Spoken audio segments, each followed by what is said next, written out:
Shalom, salam sejahtera untuk kita semuanya. Bertemu kembali bersama dengan saya, Pendeta Daniel Siswanto. Kita akan melanjutkan pelajaran sekolah sahabat kita. Pemirsa, kita telah tiba di pelajaran yang ke-9 di triwulan yang kedua di tahun 2025 ini. Satu pelajaran dengan judul Dalam Mazmur bagian yang kedua. Namun sebelum kita mempelajari lebih lanjut, lebih lengkap, mari kita tunduk kepala dan berdoa.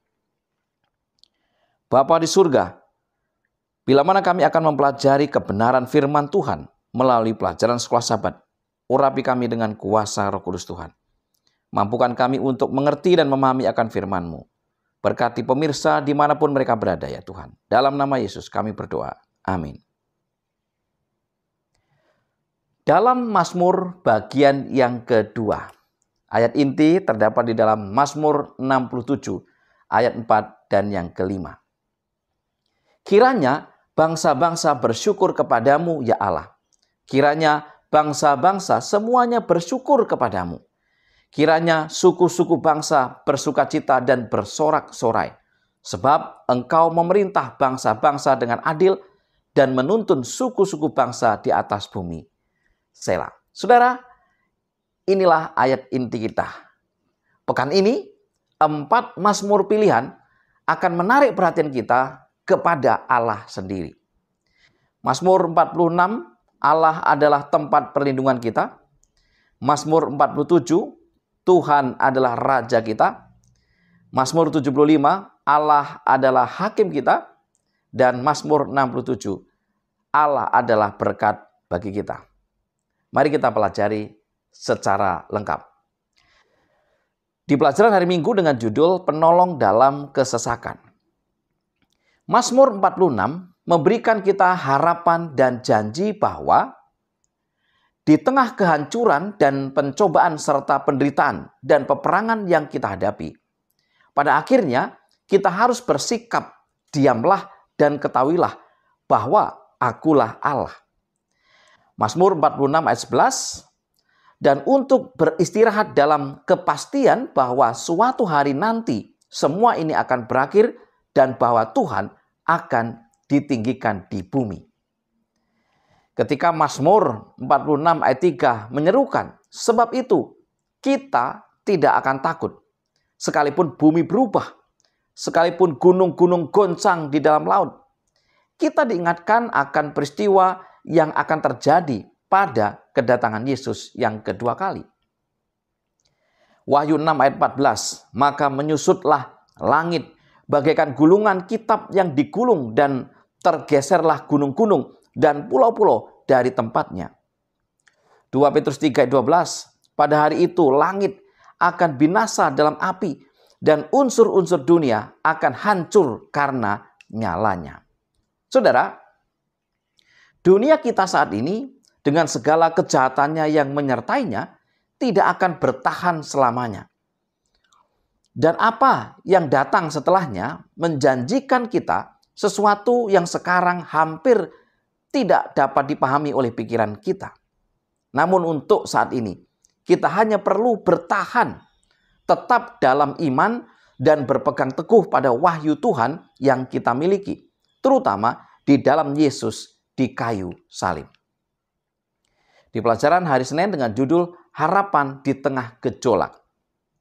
Mazmur 46 mengingatkan kita bahwa bumi secara fisik akan sangat terpengaruh oleh kedatangan Kristus kembali. Tetapi bukan hanya bebatuan dan lautan yang akan terpengaruh. Klimak besar dari sejarah bumi akan berarti kehancuran kerajaan-kerajaan duniawi. Sistem pemerintahan manusia yang menyedihkan yang telah menyebabkan begitu banyak penderitaan selama ribuan tahun. Pada akhirnya, semua kekuatan ini dan semua kejahatan dan penderitaan yang mereka timbulkan pada umat manusia akan berakhir total.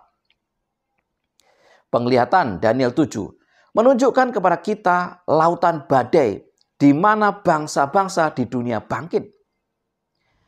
Angin perselisihan dan peperangan bertiup melintasi lautan bangsa-bangsa, menghasilkan kerajaan duniawi satu demi satu dan tidak satu pun dari mereka yang dapat menyelesaikan masalah nyata yang menimpa umat manusia.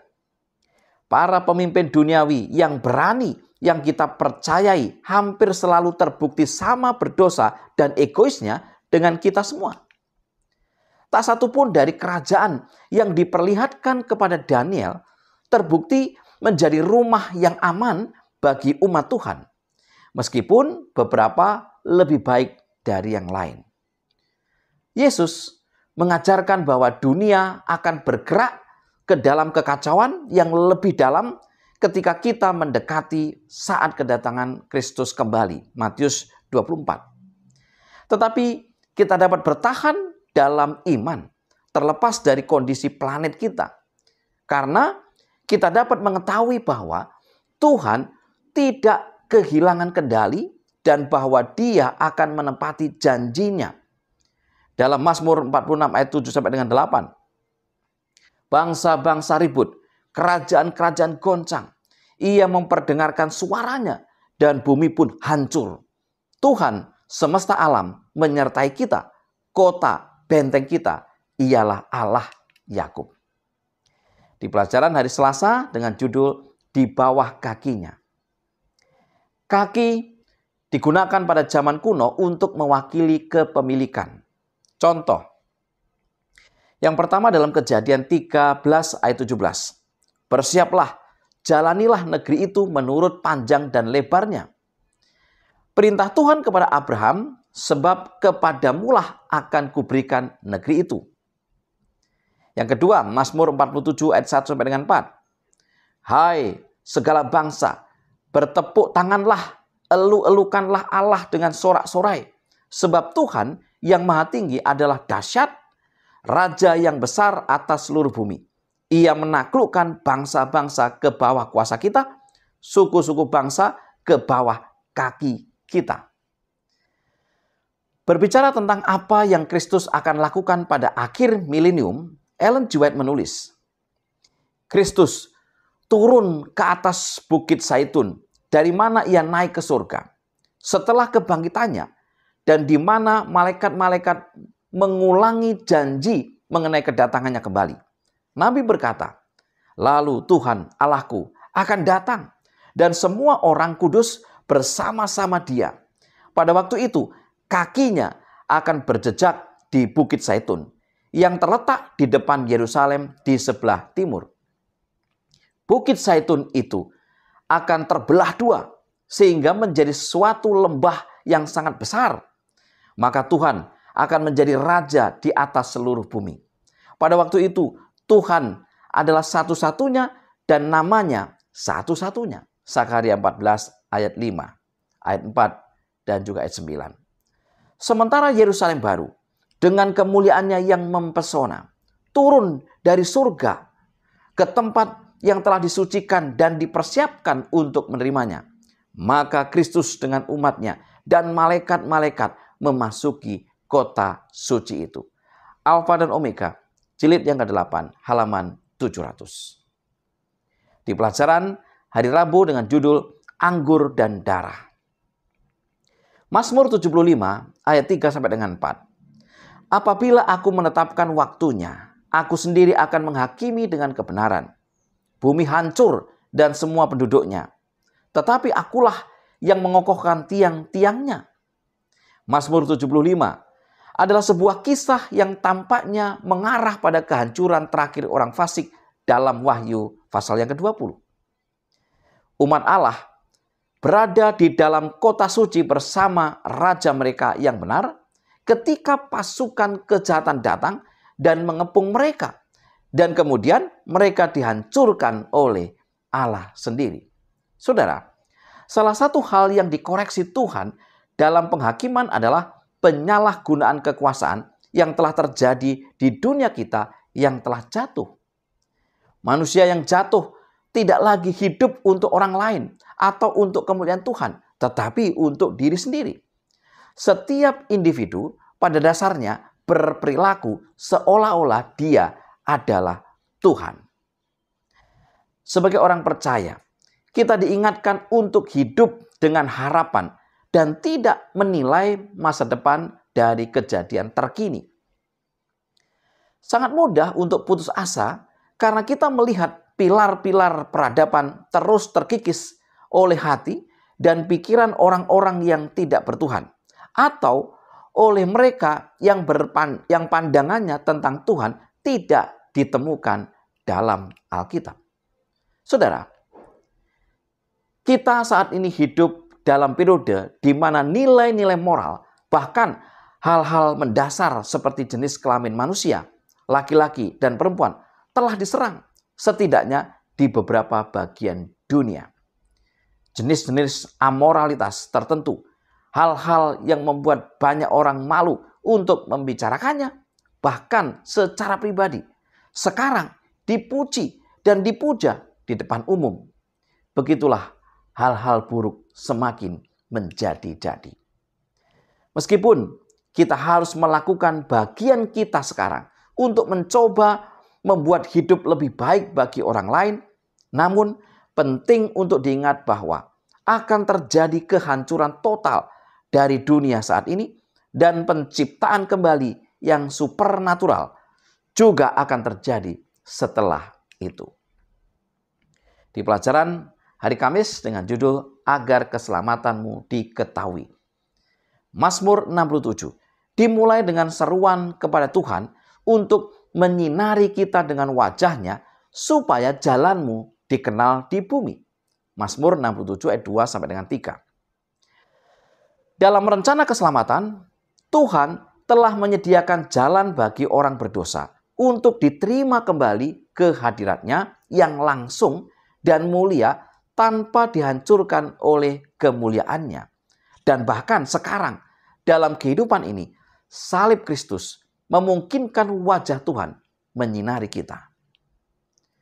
Tuhan bermaksud agar kita memantulkan terangnya ke seluruh dunia. Inilah tugas yang diberikan kepada Israel. Bait suci itu akan menjadi rumah doa bagi semua bangsa. Yesaya 56 ayat 7. Mereka akan kubawa ke gunungku yang kudus dan akan kuberi kesukaan di rumah doaku. Aku akan berkenan kepada korban-korban bakaran dan korban-korban sembelian mereka yang dipersembahkan di atas mezbahku. Sebab rumahku akan disebut rumah doa bagi segala bangsa. Tragisnya, umat Tuhan sering gagal dalam tugas untuk menjadi terang.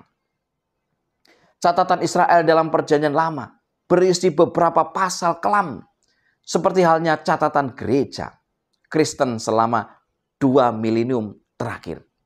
Seolah-olah kita telah melukis hati kita dengan zat yang sangat gelap, puas menyerap cahaya Tuhan tanpa memantulkannya. Saudara, umat sisa dalam Wahyu 14 tidak boleh puas hanya berdiri di Sion bersama dengan Kristus menunggu di hadiratnya. Sebaliknya, mereka harus terbang melintasi muka bumi, mendesak dunia untuk bergabung dengan mereka di gunung suci Tuhan.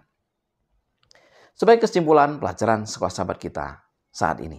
Yang pertama, dengan segala kejahatan yang terjadi di dunia kita saat ini, kita hanya perlu bertahan, tetap dalam iman, dan berpegang teguh pada wahyu Tuhan yang kita miliki, terutama di dalam Yesus di kayu salib.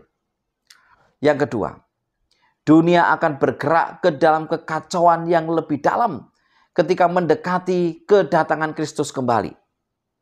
Tetapi kita dapat bertahan dalam iman karena Tuhan tidak kehilangan kendali dan Dia akan menepati janjinya. Yang ketiga, pada zaman kuno, kaki digunakan untuk mewakili kepemilikan. Yang keempat, sebagai orang percaya, kita diingatkan untuk hidup dengan harapan dan tidak menilai masa depan dari kejadian terkini. Yang kelima, Tuhan bermaksud agar kita dapat memantulkan terangnya ke seluruh dunia. Saudara-saudara yang dikasihi Tuhan, inilah pelajaran sekolah sahabat yang bisa saya bagikan. pekan ini. Semoga boleh membantu kita untuk mengerti dan memahami akan kebenaran firman Tuhan. Mari kita tunduk kepala dan berdoa. Bapa yang di surga, terima kasih untuk kebaikan, kemurahan, dan hikmat Tuhan. Kiranya Tuhan curahkan kami kuasa Roh Kudus Tuhan, sehingga pelajaran sekolah Sabat ini boleh kami mengerti dan kami pahami dengan baik. Berkati pemirsa dimanapun mereka berada. Dalam nama Yesus kami berdoa. Amin. Saudara-saudara yang dikasihi Tuhan, mari kita terus menggali dan mempelajari firman Tuhan melalui pelajaran sekolah Sabat kita. Kita akan bertemu di pelajaran berikutnya pada pekan depan. Selamat belajar, selamat Sabat, dan Tuhan memberkati kita.